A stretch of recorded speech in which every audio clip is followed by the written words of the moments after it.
हरियाणा चुनाव परिणामों के बाद जिस तरीके से लोगों में इस बात की उम्मीद विश्वास के साथ और बढ़ी है कि प्रधानमंत्री जी के नेतृत्व उनके सोच वाली सरकार ही राज्यों का विकास कर सकती है।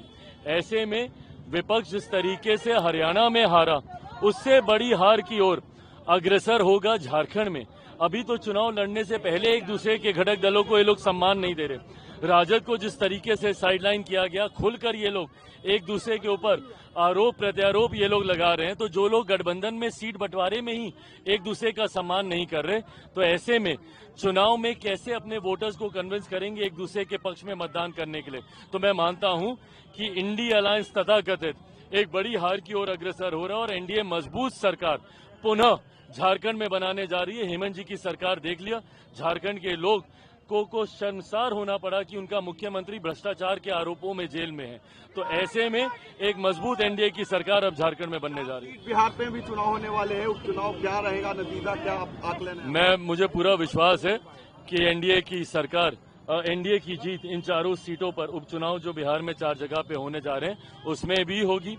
भाजपा की भी मजबूत तैयारी है, जदयू की भी मजबूत तैयारी है। मैं मानता हूं कि इन चारों सीटों पर एनडीए जीतने जा रहा है। कश्मीर में नई सरकार बनने के बाद भी आतंकवादी हमले हुए, बिहारी मारे गए हैं वहां पर। जिस तरीके से पिछले 10 सालों में जिस तरीके से केंद्र सरकार के शासन में एक लंबे समय तक घाटी में, जम्मू कश्मीर में जिस तरीके से एक शांति का माहौल देखने को मिला, नई सरकार के बनते ही पुनः वहां पे जिस तरीके से आतंकियों ने और उनके संगठनों ने अपना सर उठाने का काम किया, ये कहीं ना कहीं दर्शाता है कि इनको संरक्षण देने का काम यही दल करते हैं जिन दलों ने इतने वर्षों में जम्मू कश्मीर को बर्बाद करने का काम किया।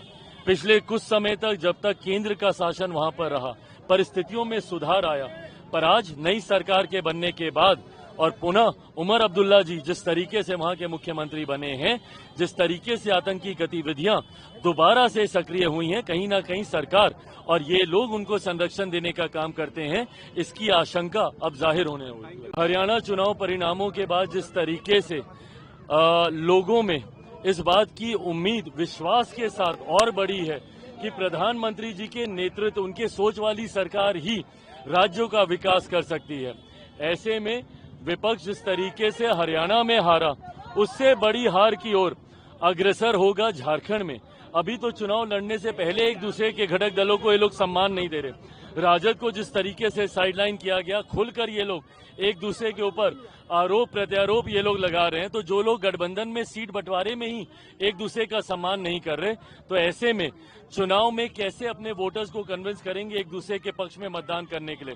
तो मैं मानता हूं कि इंडी अलायंस तथाकथित एक बड़ी हार की ओर अग्रसर हो रहा है और एनडीए मजबूत सरकार पुनः झारखंड में बनाने जा रही है। हेमंत जी की सरकार देख लिया, झारखंड के लोग को शर्मसार होना पड़ा कि उनका मुख्यमंत्री भ्रष्टाचार के आरोपों में जेल में है। न्यूज नेशन अब व्हाट्सएप पर खबरों के ताजा अपडेट के लिए न्यूज नेशन के इस क्यूआर कोड को स्कैन करें।